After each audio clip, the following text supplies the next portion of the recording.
In a few days, we'll be talking about an actual Philadelphia Eagle. Today, we're talking about a lot of guys who probably won't end up as Philadelphia Eagles. Yeah, I guess, when you think about it, 95% of the players we've talked about over the last few months will never play here, but that's the nature of the draft. And it's funny because once they pick Thursday night, late Thursday night, it's almost surreal. It's like, did this actually really finally get here? They actually have this player, and then they'll pick another one. So it's crazy. You think about this one decision that they make in 10 minutes, or it's made over a period, but they submit the pick. I mean, it's going to have this effect on this franchise for the next 5 or 10 years. So it's a pretty wild night. It certainly is, and we're looking forward to it. This is the Eagle Eye Podcast with Reuben, Frank. I'm Dave Zangaro. We plan on doing a bunch of podcasts during the draft, so you'll have your fix there. This is our last podcast before Thursday, so we have a lot to get to. We want to talk about the Eagles' top draft needs. We're going to go with a few draft predictions, some players to stay away from, bold predictions for the draft, and then at the end of it, we'll get into finishing off our look at Howie Roseman's past drafts, the 2020 and 2021 draft classes, which we know a little bit about them. We haven't waited the required, 3 years, they say you can't judge. We haven't waited that long, but we'll still look at how the Eagles made out there. But first off, Rube, draft needs. I have a story right now on our website trying to rank the draft needs the Eagles have going into Thursday. I left the specialists off. We know they need a punter, but I didn't know how to put that. I don't know how to weigh that. And I also left quarterback off because I didn't want to make it about Jalen Hurts. I wanted to look at the other positions. So how do you want to just go through here? You want to start at the top and then work our way down? Yeah, what do you got? I have at the top of the list, and I went back and forth on this because I think there are different kinds of needs. But to me, cornerback is at the top of the list because it's not only a big need now, it's a big need going forward, and it's a position they should value. Yeah, I would agree with that. And, you can make a case for a couple other things that we'll get to, but, you talk about receiver, they have Devontae. You talk about edge, they have Hassan Reddick. Talk about D tackle, they have a need there, but they have, capable guys there. CB2, I mean, they just don't have one. Let's be honest. I mean, you could run Zach McPherson out there, and maybe he'll play okay, but we don't know anything about him. And as we sit here on April 26th, they don't really have a second cornerback. And, and Slay is not a kid anymore. And it's not like he's going to be here for the next 6 years. So I would agree. And I think, they really haven't been settled at cornerback in a long time. And, obviously they haven't taken one in the first round since Lido 20 years ago. But, even when they have taken him, like Rasul and Sidney, they didn't really pan out. They've kind of been, patching with guy. I mean, look, Jalen Mills was a really great 7th round pick, but when you're talking about building for the long haul, Jalen Mills, and he's probably a safety anyway, ideally. Ronald Darby played great for a little stretch, but they haven't really had a guy to grow with, to build around, and that's what they need. And they just haven't had that for so long. So I would agree that that's number one. And there's no guarantee that, that this guy's going to be able to come in and, and play at a high level as a rookie. You hope he will. They're going to need somebody out there, but certainly at the top of my list would be corner. Yeah, and I went back and forth between corner and safety. The argument for safety being higher is, well, at least they have Slay and they have Avonte Maddox at safety. Their starters right now would be Anthony Harris and Marcus Epps. But I look at corner as just a more important position, honestly. And it's a position where I think there's a decent chance they could draft one in the first round. When you look at it, do you think that's how likely do you think that scenario is that they end up with a first round cornerback? It's not, like you mentioned, they haven't done it in 20 years, but the value might line up. Yeah, I think it will. I think there's a pretty good chance. I mean, even if they just had one pick, I would say there's a pretty good chance with 2 picks, I think it would be. I'd be surprised if they don't. I would say that. I'd go that far saying I'll be surprised if they don't get out of Thursday with a cornerback. And like you said, the value lines up, and you're not.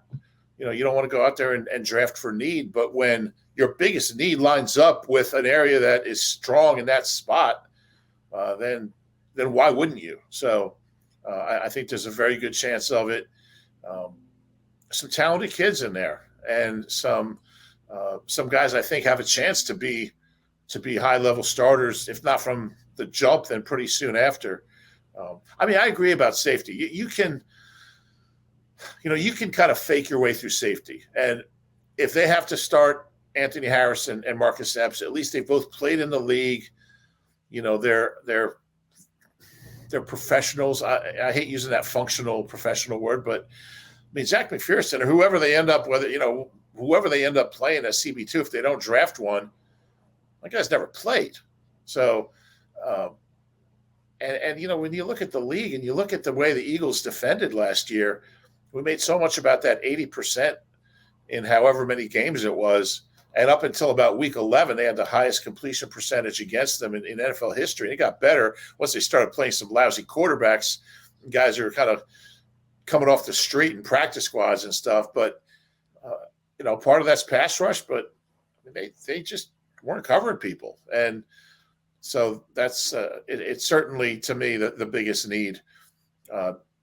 If Kyle Hamilton drops down to where they can get him, you go get him. But corner's a bigger need to me than safety. So if you're looking at the top corners, Sauce Gardner is probably the top one off the board. Derek Stingley likely second. Would you, even with the questions about him, would he be a trade-up candidate for you? Stingley? Yeah. I know you're really high on him. There's obviously the talent's there. It's the talent is, you don't lose somewhere in there. When he did as a freshman, you don't lose it. I would have questions. I think there's some red flags. Obviously, they've done their homework on him more than I have, because I'm not able to interview the kid and see what he's really all about. I'd be concerned about uneven effort last year. When he was out there. But yeah, he's so talented, and if you're good with the off the, I don't want to say off the field part, but just is he a kid that's going to come in and roll up his sleeves and work to get better and understand the challenge facing him, and not come in and think I'm Derek Stingley, I got it made, I'm the guy, I'm the man. If you're okay with that part of it, then I would trade up for him. The talent, like you said, the talent is undeniable. It's indisputable.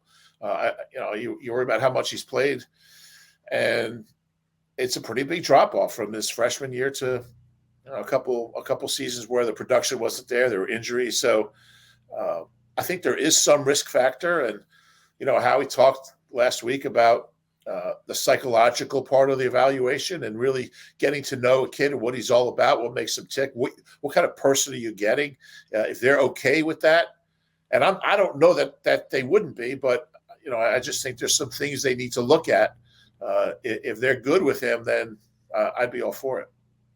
Yeah, and if they don't trade up for one of those top two guys, we're looking at the next group includes Trent McDuffie, Andrew Booth, Kyer Elam, the Florida cornerback, who I think might gain some steam.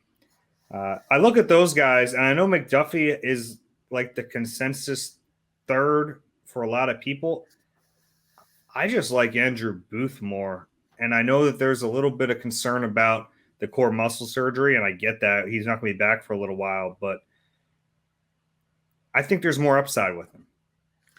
Yeah, you've been pretty consistent saying that since I guess going back to the Senior Bowl. They've been linked to McDuffie. I don't know that really means anything. The whispers that they really like McDuffie out of the group that's going to be available to them. I think they both have a chance to be players. I wouldn't worry about the injury. I think that's something that again, it's a short-term concern. As long as you're good that he's going to be, he'll get back to 100%. And with that, that's a serious injury, but it's something he can come back from, obviously. So, I think either one of those guys has a chance to be a really solid pro. And, I think after those first four guys, there's a little bit of drop off.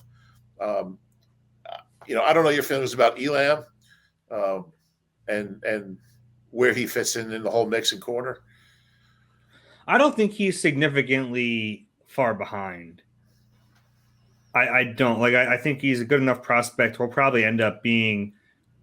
I think he'll end up being gone by the time the Eagles pick in the second round. I'll put it that way. Yeah. So it just makes sense for too many reasons. Now, again, this is such guesswork. We don't know. I mean, one of these guys, two of these guys that we're talking about. I mean, there's certainly a chance McDuffie could be gone. When they pick at 15. So, we'll see. And we don't know how they feel about any of these guys. Usually where there's smoke, there's fire. You keep hearing whispers that they like McDuffie.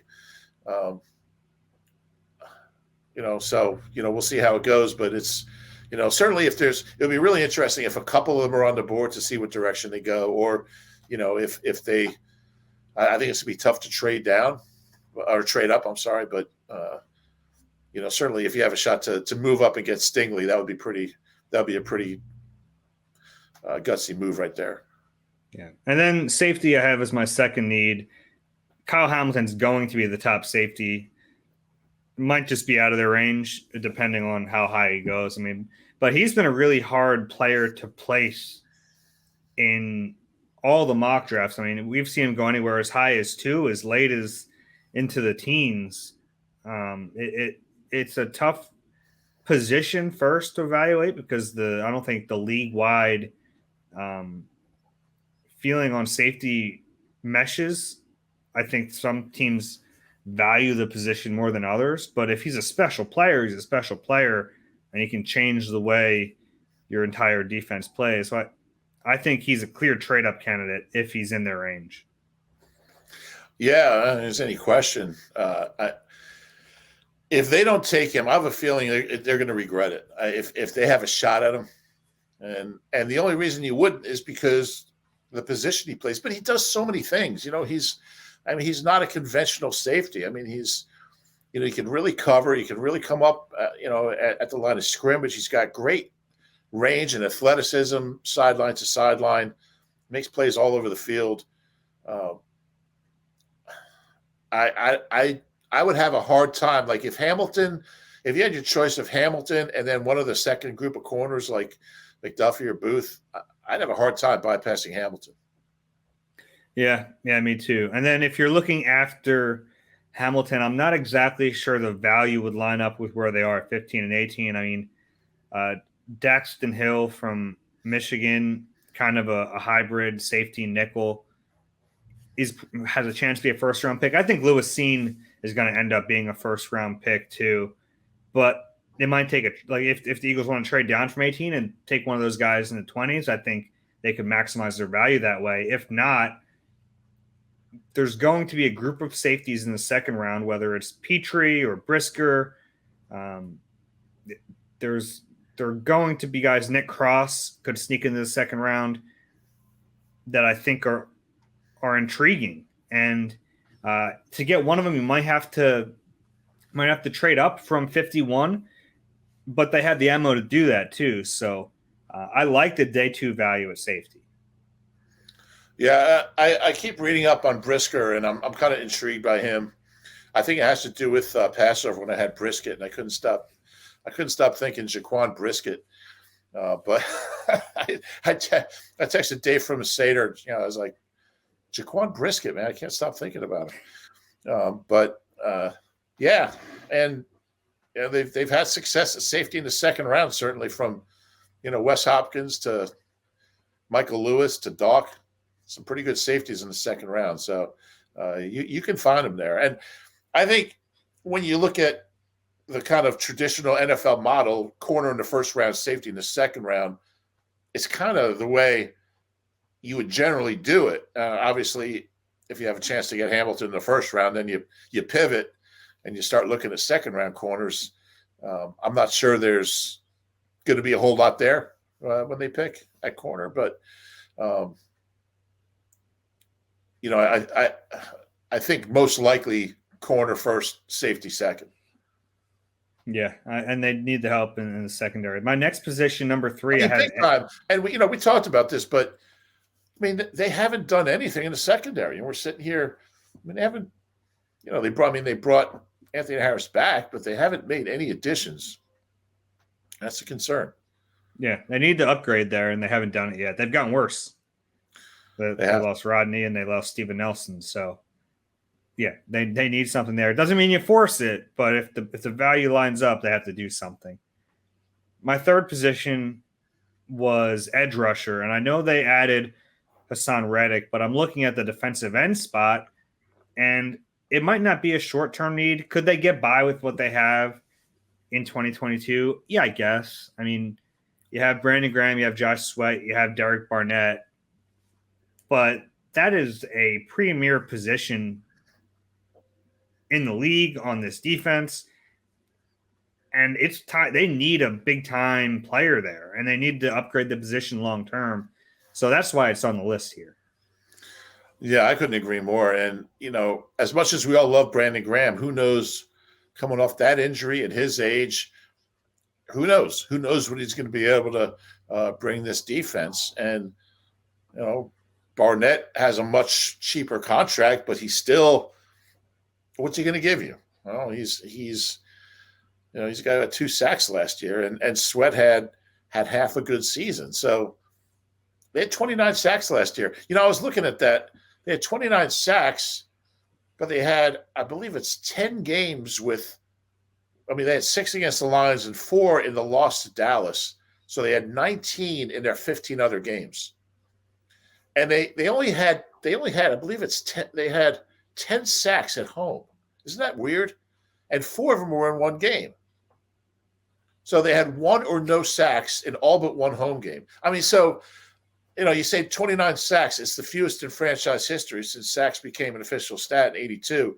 But it's even worse than that because, other than 2 games, they just didn't get close to the quarterback. And you can't play football like that in the modern NFL. And, I just, if you, and look, Reddick's going to help as when it comes to pass pressure. But when you look at their edge group, it's, to me, you're asking for trouble if you don't add a big piece there. So to me, that's a huge need still. I don't think Reddick and bringing Barnett back really changes that. That's a huge need. It is. The problem here might be that the value doesn't necessarily line up with where they're picking, at least if we're going on a lot of the mocks that have been out there. There could be a pretty quick run on the top edge guys, especially if Trayvon Walker ends up going number 1. Then you probably have Hutchinson number 2. They're off the board. Then you have Jermaine Johnson and Thibodeau. Where do those guys go? Where do the Eagles fall on them? I guess if one of those players slips into their striking range, you could see them trading up for a premium position like that, but who knows how far they'll fall. Yeah, and I have a feeling they might not. They really might not fall that much. And I just see an early run on edge rushers. Everything all right there? Yeah. I think they're going to go. I think the elite group is going to go quick.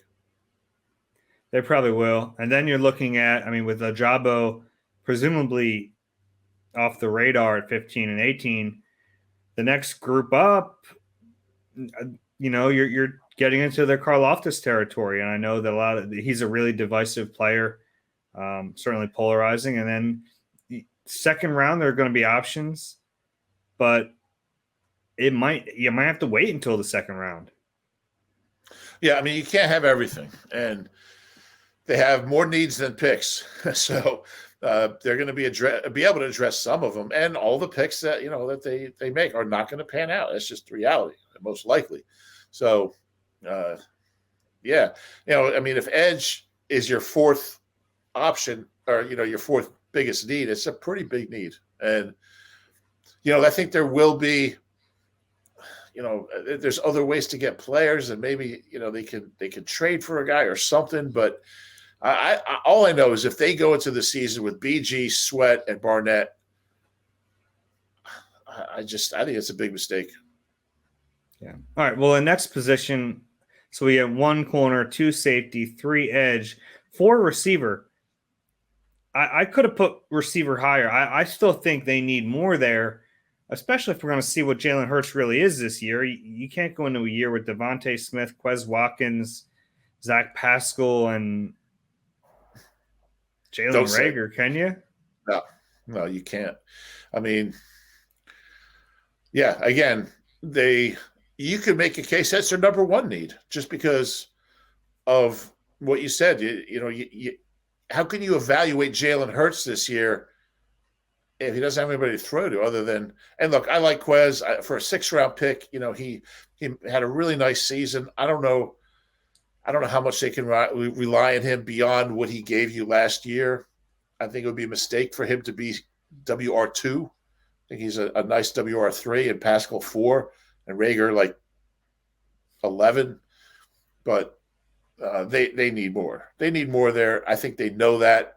It's another position that should line up where they pick. And, again, you can't have everything, but, I'd be surprised if all 3 picks in the first 2 rounds are defense. So I think there's going to be a receiver in there somewhere.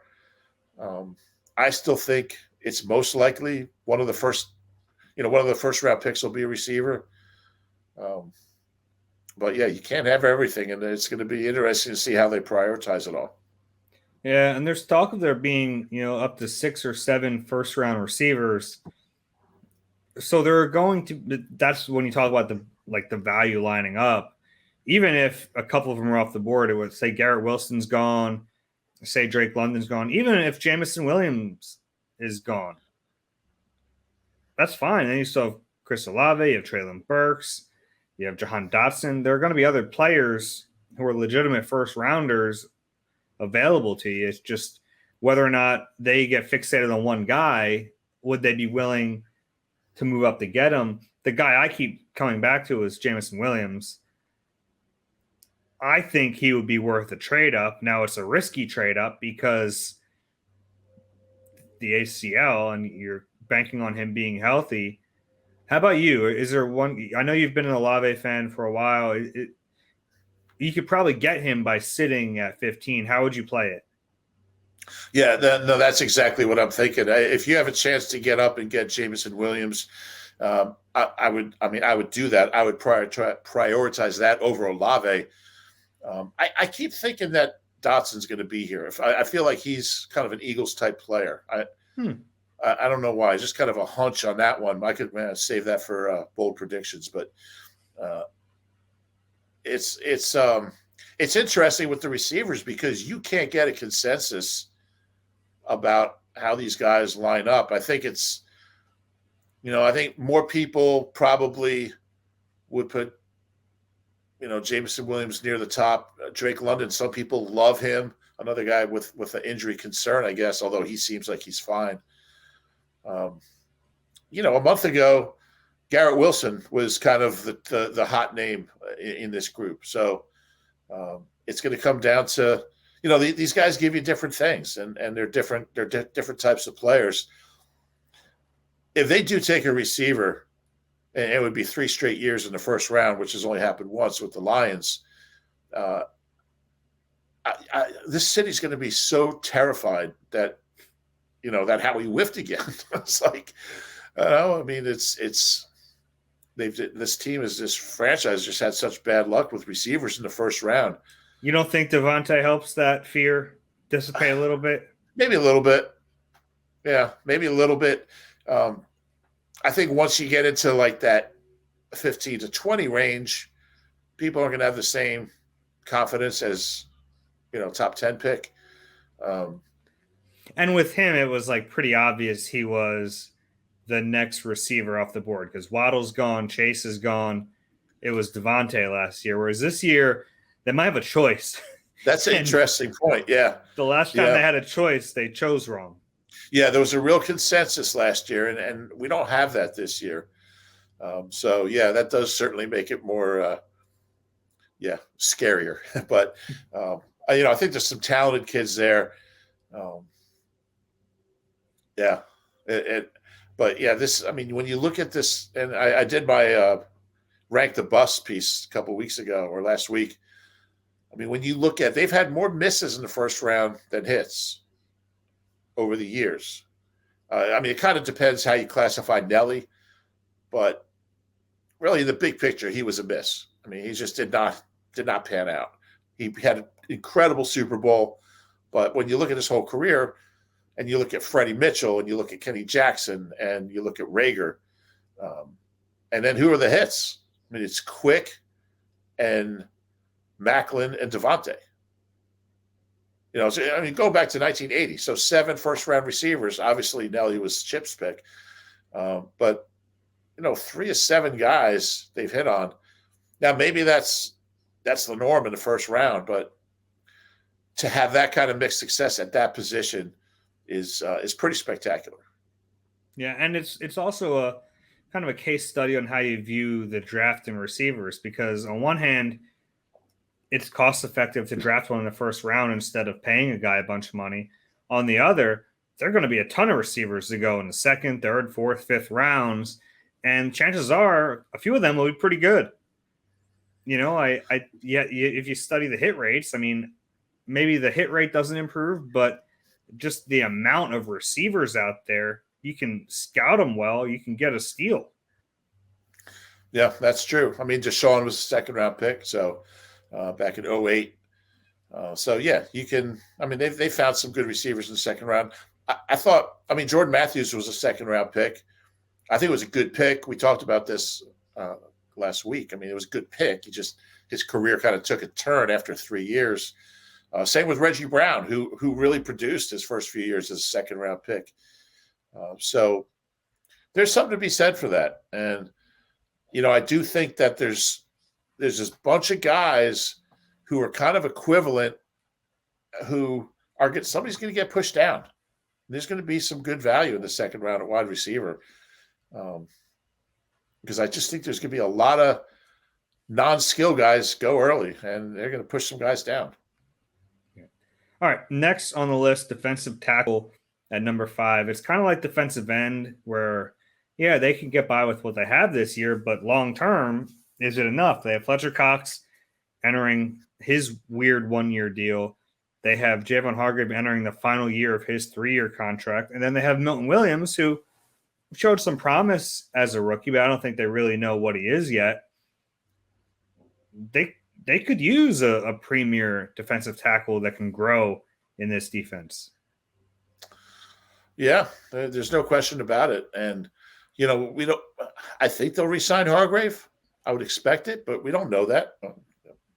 That's certainly – so you could get – you could end up with Fletcher and Hargrave both gone next year. Now you're looking at – you're looking at Milton Williams and, who? I don't know. So I think Milton will be – I think he's going to be a solid starter. I think he's got – I'm not sure he'll ever be – well, we don't know. I don't want to set a limit on him, but I'd be surprised if he's not a above average starter. You can see him getting better as last year went on, and you can see the improvement. You would see flashes where you're like, wow, this kid's going to be special. So if he does it consistently, I think he'll be a player. But yeah, they do need more there. It's going to be weird. Fletcher is not the player he was, but he still can go out there. I mean, he's still better than average defensive tackle. So that's going to be a big loss in a lot of ways. And they got to think now about replacing him. Yeah. So when you look at the top defensive tackles, both are from Georgia, different types of players. Jordan Davis is, we talked about Kyle Hamilton being a tricky player to talk about. Jordan Davis is right there with them because he's just this mammoth man who runs faster than anyone that big should run. Had a very limited role at Georgia, was still great in that role, but now you're projecting him to be more than that because of the physical and the athletic ability. Where do you fall on Jordan Davis? I think he's stud. I wouldn't worry about how much he played. I just think uh, you bring him in, you get him in shape, you find a role for him. I mean, look, Fletcher was playing 60% of the snaps, even when he was a Pro Bowler, 60, maybe 65, 70. But D tackles aren't playing 100% of the snaps anyway. So I just think he's got all the traits, he's got all the elements. I think Georgia had a challenge of keeping everybody happy and getting everybody on the field and getting everybody in the rotation. They just had too many good players. So I think that was part of the issue. I'd have no qualms at all about taking him. Yeah, and the other thing about that Georgia defense, you're right, they were almost too good for this process because they had their guys do like very specified roles because they could rotate and they did rotate. So just because he wasn't asked to do something at Georgia doesn't mean he couldn't do that in the NFL. It does make the evaluation a little tougher. Right. Yeah, and that's why you have the Combine and the Senior Bowl and Pro Day, and you see what he's all about, and I like what I've seen. Yeah.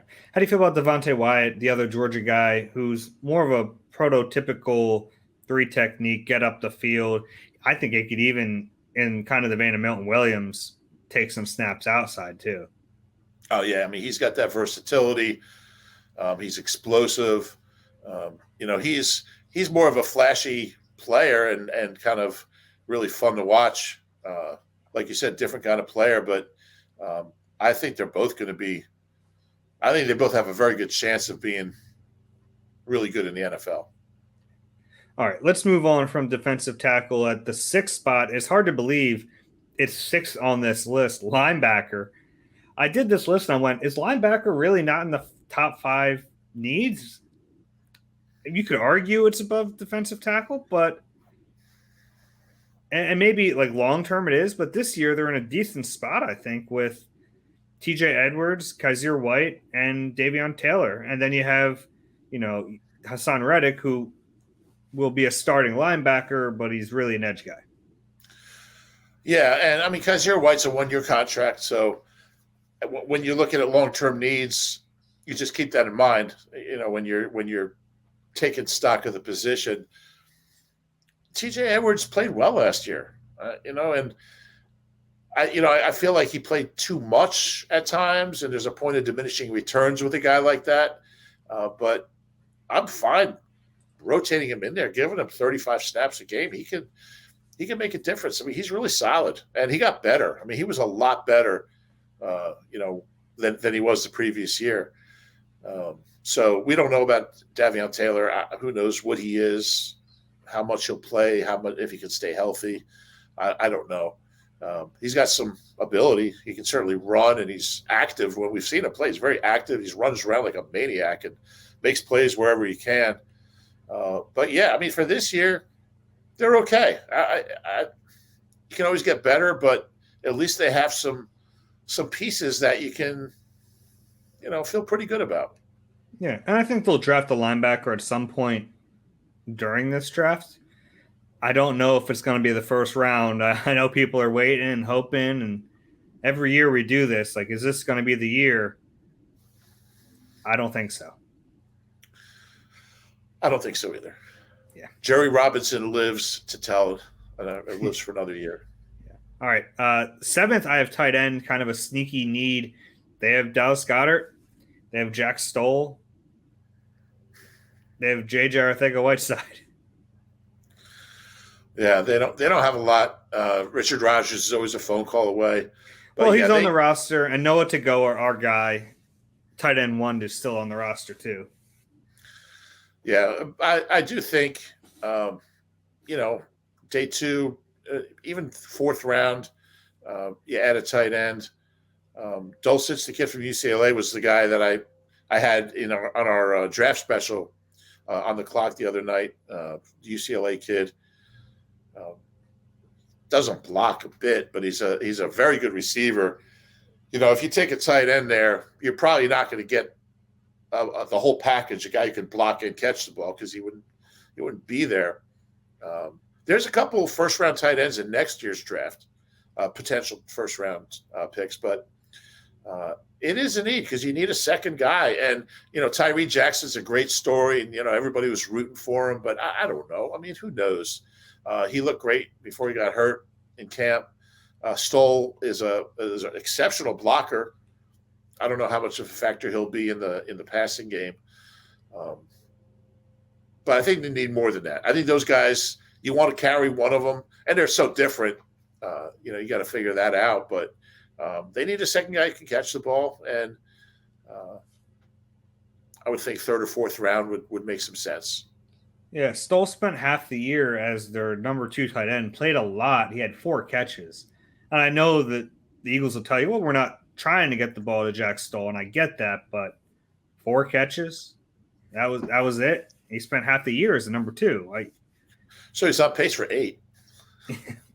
That's or actually, out of you. 17-game season, he's on pace for 8.6. Fair enough. But this might not be a top-heavy tight end class. There's no Kyle Pitts in it, but it's deep. I think there are going to be good options on day 3 if they want to go that route. And I think they will. I think this is a good year to get one of those guys. Yeah, I think third and more likely fourth, even 5th round. I mean, Selleck was a 5. So yeah, I mean they've drafted well tight end. I mean, Selleck, Ertz, and Goddard. You get another guy like that, can't argue with it. I have interior offensive line at 8. They're in decent shape there, and even with losing Brandon Brooks, kind of a product of him missing most of the last 2 years is that the other guys played and the other guys got that experience. And you have Landon Dickerson on one side, and you'll have either Isaac Saimalu or Jack Driscoll or Nate Herbig or Sua Opeta on the other, and you have Jason Kelsey in the middle. That's pretty good.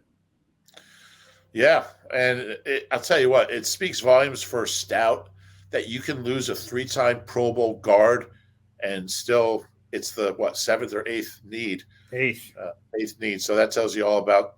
I mean, their depth is exceptional, and I mean, I like Driscoll. He's had trouble staying healthy. I think Herbig's a fine player, and Sua's solid. So they got some good options there. Yeah, and look, if they find their Jason Kelsey replacement in this draft and they want to take him, fine.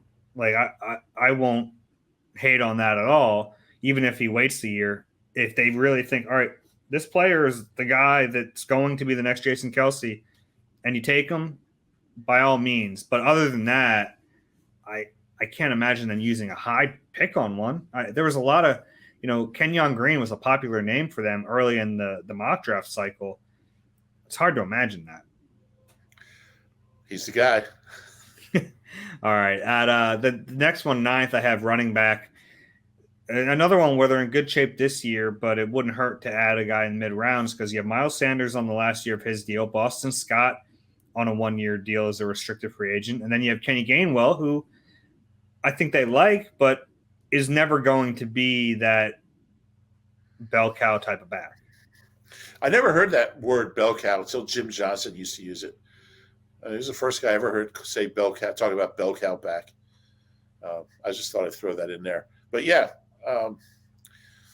they've got some good guys. Obviously Miles, figuring out what to do with him kind of will determine how big a need this is moving forward because, he's going into a contract year and he's had a weird career. He's obviously a very talented runner, but the injuries have been, really derailed his career. I think that's safe to say. It's just, he just hasn't been able to string together a bunch of games in a row ever. So if they're deciding, look, we can't keep him healthy. He's talented. We got to, then it becomes a bigger need. If they think, we can count on him to be the guy, then maybe it's not so big a need. I'm really curious to see what they'll do with him in the future. Yeah, I am too. And then the last position of need, offensive tackle. It's amazing. I mean, they have Jordan Mailata and Lane Johnson under contract for the next 4 seasons. That's a great spot to be in. That's impressive. Yeah. Uh, yeah. I mean, they don't have to think about O tackle for quite a while. And, I still think they're going to trade Dillard. I think if they get an offer, if he could back up right tackle and you feel good about him, I'd be like, you know what? Carry him as the third tackle, as the swing guy, as the big V type guy. But I think Driscoll's more suited to that spot anyway. Maybe even just like mentally. I think Driscoll, you can just tell Driscoll to go play anywhere at any time, and he'll go do it. Where Dillard would think about it and write about it in his journal, kind of ponder it. So I don't think Dillard would be here, but Driscoll could back up both spots, and there you go. Yeah, and maybe they look for a swing tackle in this draft because you are stretching. They like the versatility out of Jack Driscoll, but he's probably better suited inside. Yeah, maybe not. Well, he's probably better suited inside or at right tackle. I don't know if they really want to throw him out there at left tackle. He'd get you through a couple games, I would think, but yeah, I mean But it's just such a luxury to carry a backup offensive lineman that plays one position. I just don't know if you can afford to do that when you're building your roster. I mean, you could do it, but it's not ideal. So, yeah, we'll see what they do. I mean, they're going to draft an offensive lineman or two somewhere along the way because that's just the way they do things around here. Yeah, you would think so. All right. Let's get to some draft predictions. Do you have any that kind of are sticking out to you for the Eagles in particular? Yeah, and this is kind of league-wide and Eagles-wide. I think there'll be fewer trade-ups and trade-downs than maybe most years. I just think the way the talent falls, it's going to be tough because if you're picking like in the top 10 or 12 picks, I'm not sure you want to get out of there. And I just think there's if the strength of the draft is like the third round, the second round, and the top 10 or 12 picks, now who's going to want to get to, the second half of the first round? So I think it might be tough to move up or down to find trading partners. And I could be totally wrong, but that's my hunch. Interesting. Yeah, but on the flip side of that, if you're trading down, you're probably picking up mid-round picks, which might be more valuable. Yeah. This year, and if the quarterbacks start going, and that's what changes everything. If the quarterbacks, who I don't think anyone really thinks are top 15 players in this draft, start going in the top 15, well, then it pushes good players down, and it kind of changes everything. I look at the Eagles. Yeah, go ahead. I was just going to say, somebody's going to take a quarterback in the first round, in the first half of the first round, and really regret it in a couple of years. Yeah, probably. Or they'll hit big. Maybe. And maybe. We'll get back to that in 2 years. We'll have an answer. Yeah. I think on my prediction here is kind of the opposite of that. I think the Eagles will be very active with trades in the first round. Now it obviously hinges on other teams being willing to trade and for the draft board falling the way you need it to. I wouldn't be shocked to see the Eagles trade twice in the first round, talking about a trade up to target a guy they really want, and then a trade down out of 18. Say if there's a quarterback or a receiver that's still out there trying to jump in front of the Saints for a receiver or trying to jump in front of the Saints and Pittsburgh for a quarterback, I think it's very possible. And I look at it like if the Eagles don't love the range they're in, both of their picks are in that range. They're in the 15 to 18. So like if you're trading up from 15 because you don't love what's there, then you can make that leap to say, well, then they're probably going to trade down from 18 because they don't like what's there. Right? Yeah, I think though, I think that I'm convinced Howie will try to trade up from 15 and down from 18. I just don't know if he'll be able to do it. Okay. Anything else that kind of stands out for you?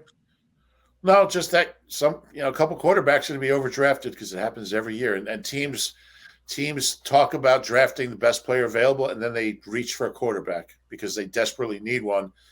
And then that guy ends up starting too soon. He's not ready. He gets booed. They want to run him out of town. It's not a healthy dynamic. And we see it year after year. That's the way it goes. How about one player, if you're a GM, Howie or otherwise, you'd stay away from in the first round that's getting like legitimate first round buzz? I'd say Jalen Rager. Oh, you're talking about this draft? Yeah, it'd be pretty easy if we could go in the past drafts and pick the guys. I'm going to go. You mentioned Karlaftis, Purdue. I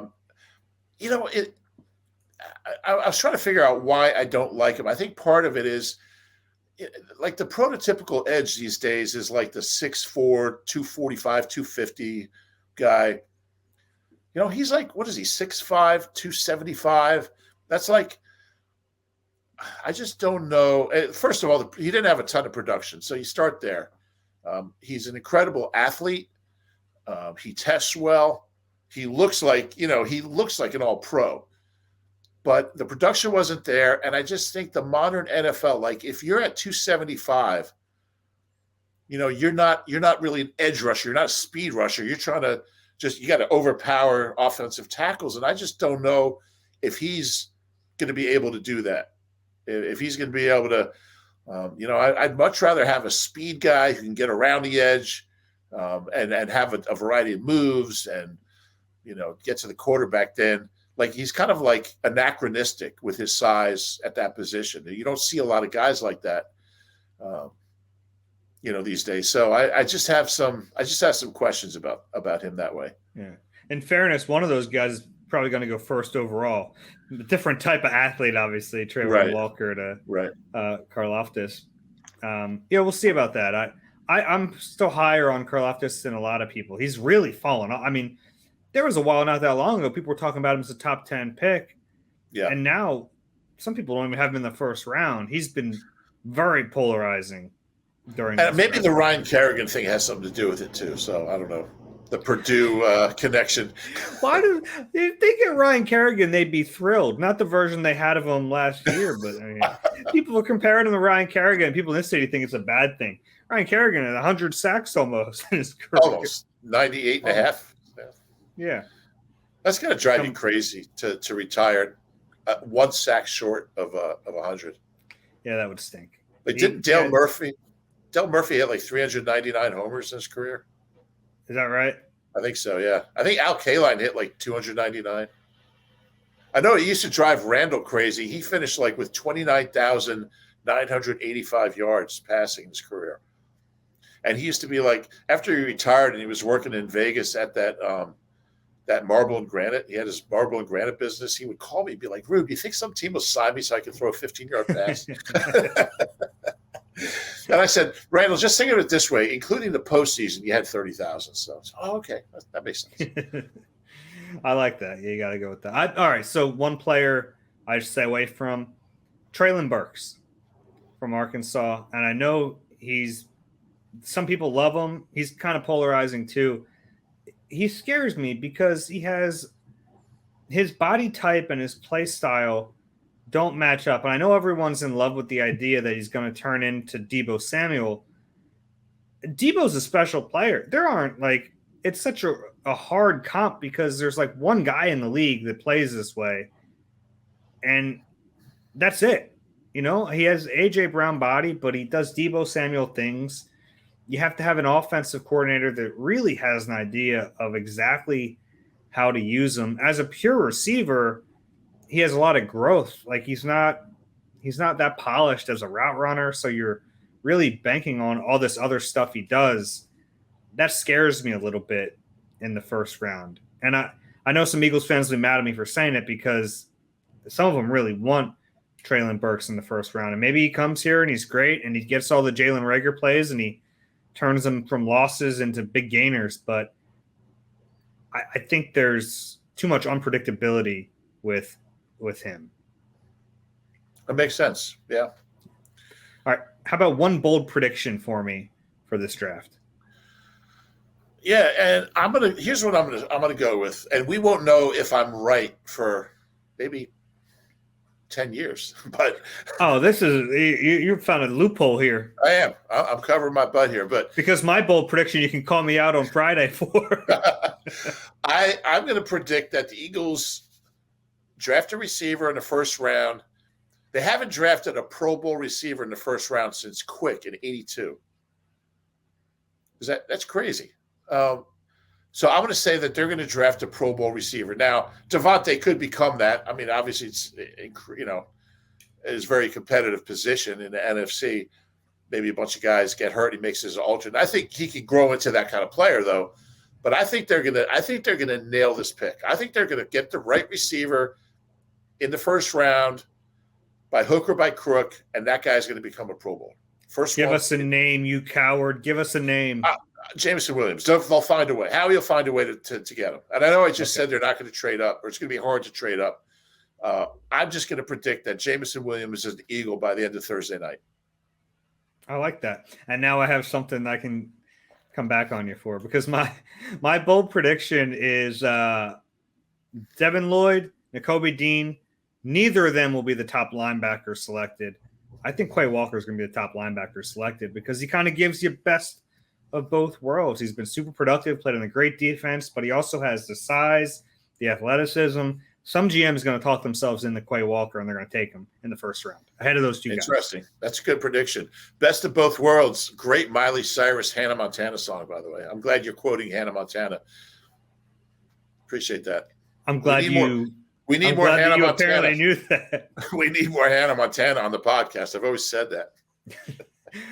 One thing we wanted to talk about, we haven't had a chance to, we won't spend a lot of time on it, but since our last pod, news came out that J.J. Arcega-Whiteside moving from receiver to tight end. What do you make of it? Nothing to lose.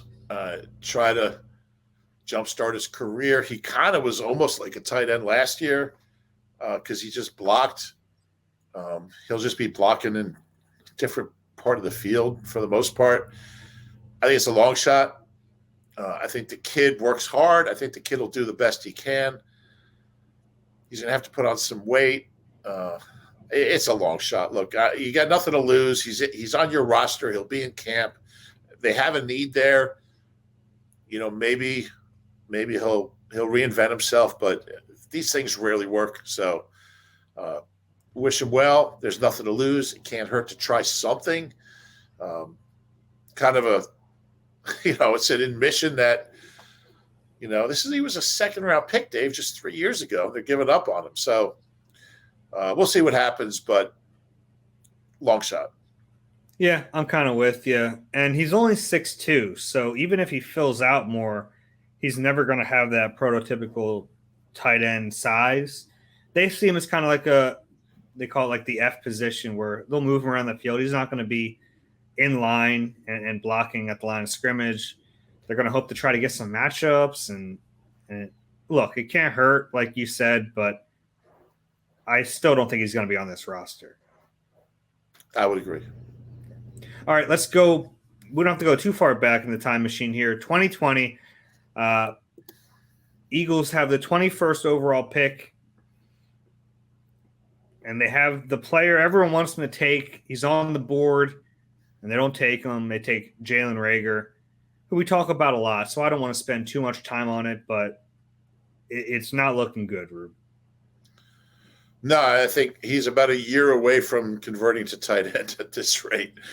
So it's just not going to happen for him. He's just, and I've said this before, they've had, like with Nelly, obviously Nelly's production his first 2 years was awful. He got benched in 16, his second year. But with Nelly, I felt like Nelly was there was a receiver in there somewhere, and then he went to the Raiders and had a pretty good year. He had two good years, okay years here in 17 and 18, but he looked like a player. He didn't look like. I mean, Jalen Reagor does not look like a football player when he's out there. He's awkward. He's clunky. They just blew it. They just blew it. Yeah, they blew it. And the frustrating thing for everyone is that everyone wanted Justin Jefferson. I remember that day of that draft thinking, even if they have to trade up to get Justin Jefferson a few spots, I'd do it to make sure they got their guy. And he fell to them, and they didn't do it. And it's one of those it's always going to kind of, when those two names are going to be linked together in this city. And then in the second round, honestly, as surprising as the Jalen Reagor pick was, The second round pick was even more surprising at 53 when they took Jalen Hurts. Yeah, it really was. And it's, you think about the quarterback, the incumbent quarterback, coming off a season of 19 where he was, obviously there was an injury at the end, but he was okay. He was decent that year, finished strong. So it was a shock. I mean, I don't know. He wasn't on anybody's radar. And it's still kind of shocking that they did it. Yeah, I remember I was sitting there and I was supposed to write about, that was my pick to write about Jalen Hurts because we split up the first round guys. You had the first round guy. I ended up with the second round guy. I didn't write anything. I didn't know. I think I wrote like 4 paragraphs. Basically, they took Jalen Hurts. He's a quarterback. He played at Alabama and Oklahoma. I don't know why. I don't know why they picked him. And it wasn't. I basically had to wait for Howie to come out and talk to us and explain what the heck they were thinking. And years later, even if he doesn't, no matter what you think about Jalen Hurts now or you think about him in the future, picking him 53 when you had a franchise quarterback who you just paid a ton of money to is still wild to me. And I wonder what, if anything, would have been different for the incumbent quarterback, known as the guy in Landover. Well, how would his career have been different? Would he have played better in 20? Would he still be here? Would he have wanted to leave? Who knows? Yeah, it's tough to tell. Late third round pick, 103 overall. So that does really matter when you're talking about the third round.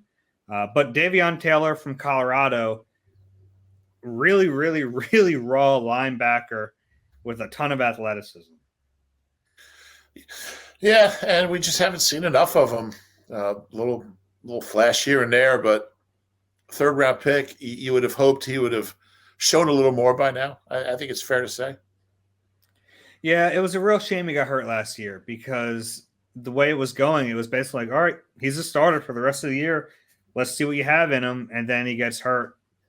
And we never got to see it. There's been flashes, but he's the player who, he needs to play to get better. And he can't play if he's hurt. So I don't really know where he fits in. I think we'll have a role next year, but I don't know what it is. Got to stay healthy. That's where it starts. I mean, he's a fun player to watch. He plays the game in a way that you really admire, and you really,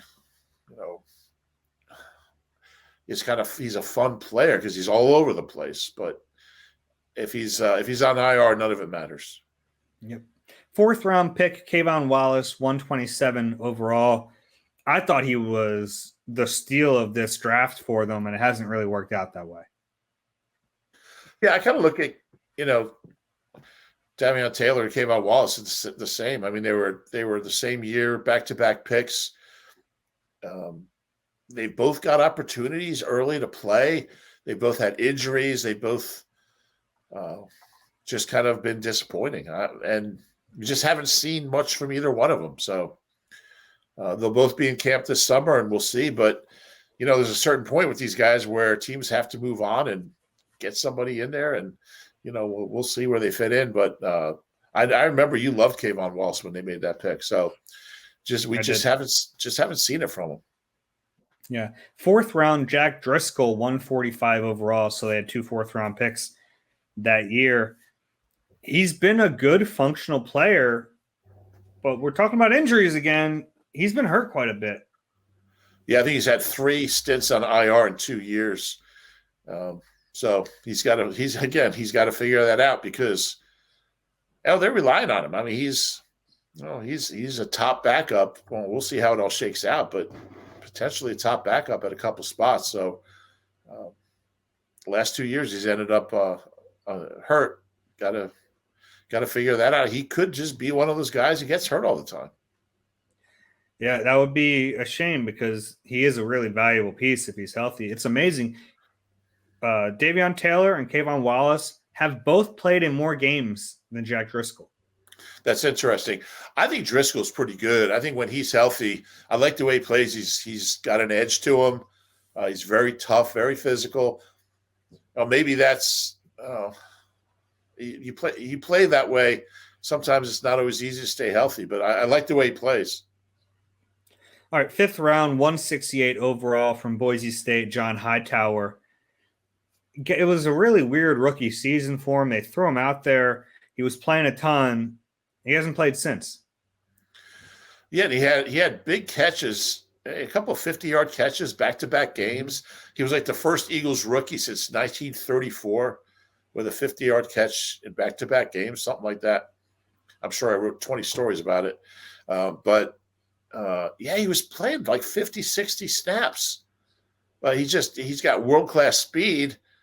Well, I think getting open is an issue. And, and last year he was a non-factor. So, but fifth round, you take a shot on a guy with some traits.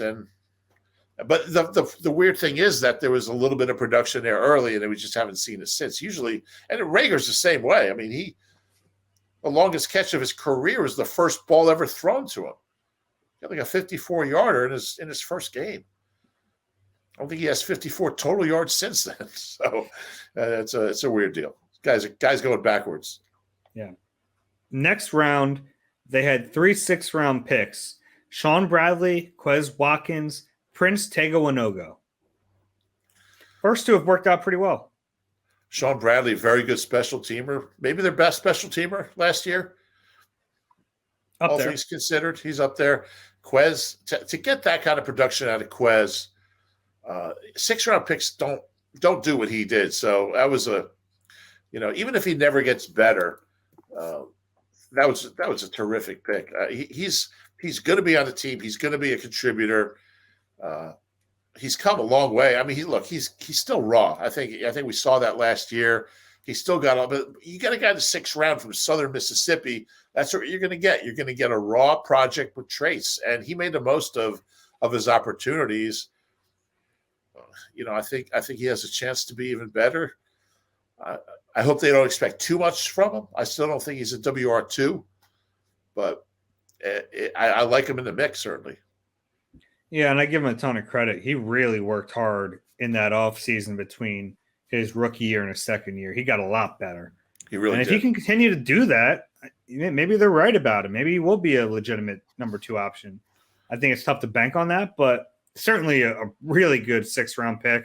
They're not all going to hit. Prince Tega-Wanogo didn't play here, ended up in Kansas City for a little bit. I think he's played in a few games, but non-factor here. And then the 7th round, pretty late 7th rounder, 233 overall, Casey Toohill, who they tried to sneak through to their practice squad, and instead he ended up in Washington. And he's still there, and he plays. They like him. Isn't every 7th-round pick a late pick? But this was this was 233. Yeah, that's late. Yeah, but not as late as last year's 7th-round pick. Is that right? I think so. We'll see when we get there. By 1 pick, yeah. So overall, you look at that draft class. I mean, hey, if Jalen Hurts turns into their franchise quarterback, then all of a sudden this class looks a lot better. But right now, not looking great, right? No, I mean there's nobody in this class that's a lock to be a starter. Hurts is most likely. Quez has a chance, I guess, depending on what they do in the draft. Who knows? Driscoll. I just don't think anybody in this class other than Hurts has a chance to be a starter. So that's not ideal. Yeah. All right. 2021, obviously we don't have a ton of history with these guys yet, but 1st-round pick, number 10 overall, Devontae Smith, 64 catches, 916 yards, 5 touchdowns. Aside from the numbers, looks like a star player. Yeah, and I think so much room to get better. The passing game was not really at the point where he wasn't getting a lot of easy catches. He wasn't getting a lot of routine catches, just 17 yards over the middle, 13 yards over, on a out. He was making circus catches, he was making difficult catches. And I think as Jalen Hurts or whoever the quarterback is, evolves in the offense, you're going to see, and you're going to see Devontae get the ball in, I think places that he doesn't have to make a circus catch all the time. And, I think the production is just going to explode. It's up to Jalen Hurts to improve to the point where he's getting him the ball, with anticipation and getting him the ball on the move. If he can do that, Devontae Smith to me is a 1,200, 1,300-yard guy. Yeah, I'm right there with you. Second round, 37 overall, an early second round pick, Landon Dickerson from Alabama. They go Alabama back-to-back here. Yeah, and I mean, obviously there was questions about his injury history, which is extensive. He played. I thought he played at a Pro Bowl level last year. He started off at right guard, and it was a little shaky the first few games.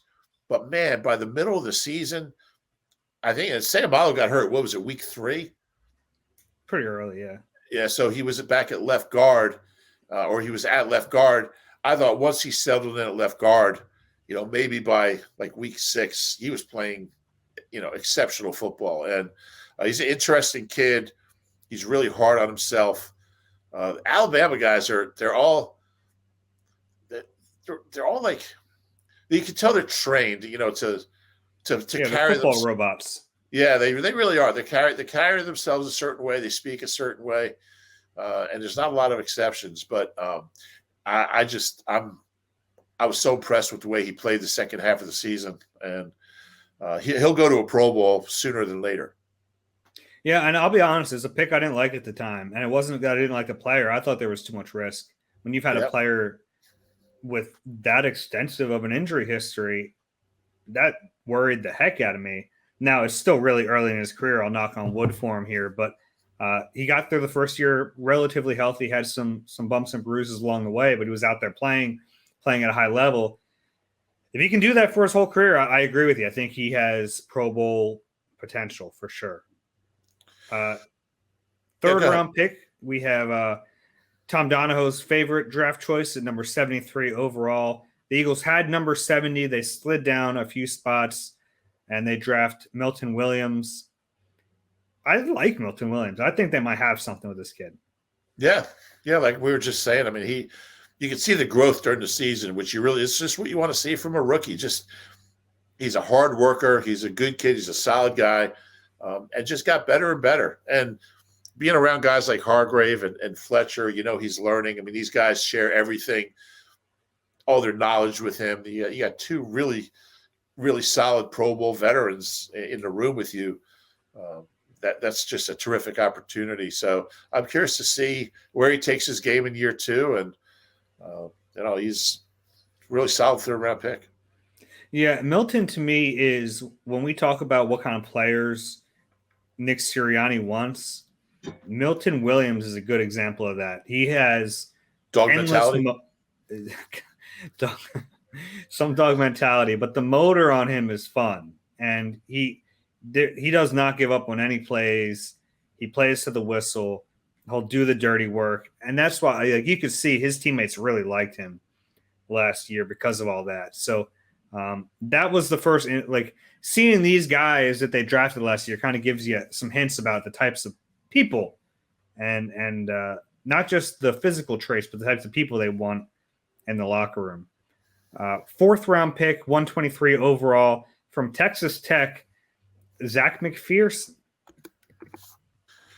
Yeah, and didn't do anything wrong last year. He played a fair number of snaps when Nelson and Slay got banged up for a series or for a quarter or a half. He hung in there, I guess, for a rookie mid-round pick. He played okay. Didn't do anything spectacular. Didn't do anything disastrous. So jury's out on him. And like we said, I mean, there's a chance he could be a starter this coming season. I would think depending what they do in the draft, he might have the, I'm sure he has the leading, edge to be that, because there's no one else who's got any experience at all. So, maybe the Tay Gowans, those kind of guys leapfrog him in camp. But right now, he's in that position. Obviously, that changes if they draft one. But We'll see. I mean, uh, he looks the part, and we'll see how it goes this year. Yeah, even if they add a cornerback ahead of him on the depth chart, he'll still have a big role as the top backup outside and as a gunner on the special teams unit, which he ended up being a pretty good one as the year went on. Yeah, that's true. He wasn't early, but he did get better, and I think that's really true for most of these guys. You saw improvement as the year went on, and that's encouraging. Yeah, 5th-round pick Kenny Gainwell, kind of a weird rookie season. Maybe was overused early, lost his role, then they found a role for him later. Yeah, and great production. Really good receiver, probably the best receiving back on the team, which if I said that a couple of years ago, after the rookie year Miles had catching the ball, you would have thought it was crazy. But Gainwell catches the ball he's got those soft hands, catches it really well. And he catches it on the run, on the move, and gets yards after the catch. I'm not sure he'll ever be like a high volume runner, but I think he's a really valuable third down back, situational back, change of pace back. I like the player a lot. Yeah, and I think he gets in the end zone. Gets in the end zone. That's big. Yeah, you're right about him. I don't think he's ever going to be a carry your team between the tackles runner, but that's fine. You need a player like him to be a change of pace. And he earned his time. I mean, to make a rookie running back your third down back means you trust him a lot because he's going to have to stand up in pass pro.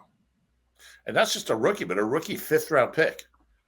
What he was able to do as a rookie 5th-round pick, I thought was really impressive. Yeah. 3 6th-round picks, Marlon Tuipulotu, Teron Jackson, Jacoby Stevens. The only one of them to play a lot last year was Teron Jackson. Played in all 17 games, actually.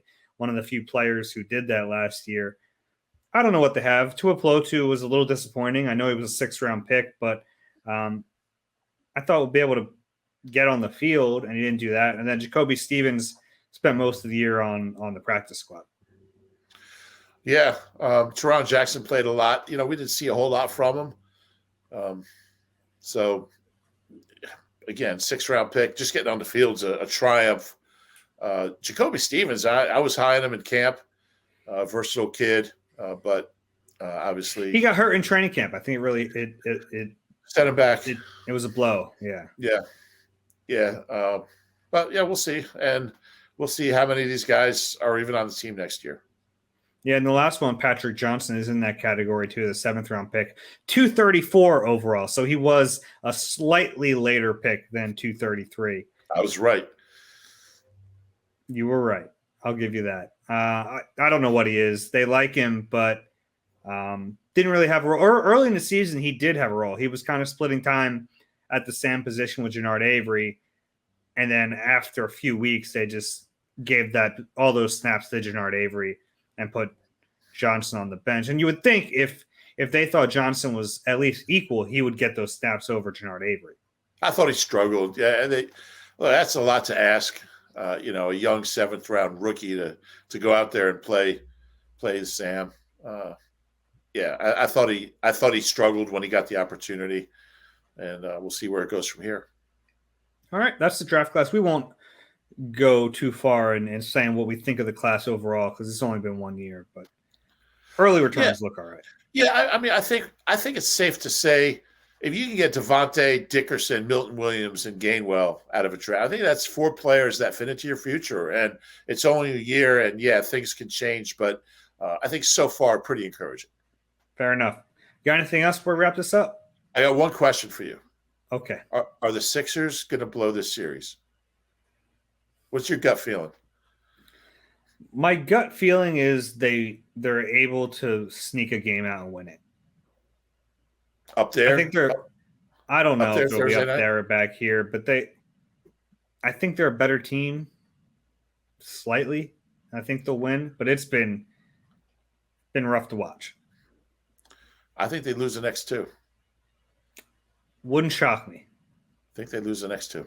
We'll see. Wouldn't shock me. All right. If you enjoy the Eagle Eye podcast, please rate and subscribe wherever you get your pods. 5-star reviews are appreciated. That really does help. And if you're watching on YouTube, please click the like button and subscribe there as well. Enjoy the first round of the draft, everyone. We will have podcasts throughout those 3 days. Keep an eye out for those. For Reuben, I'm Dave. We'll talk to you soon.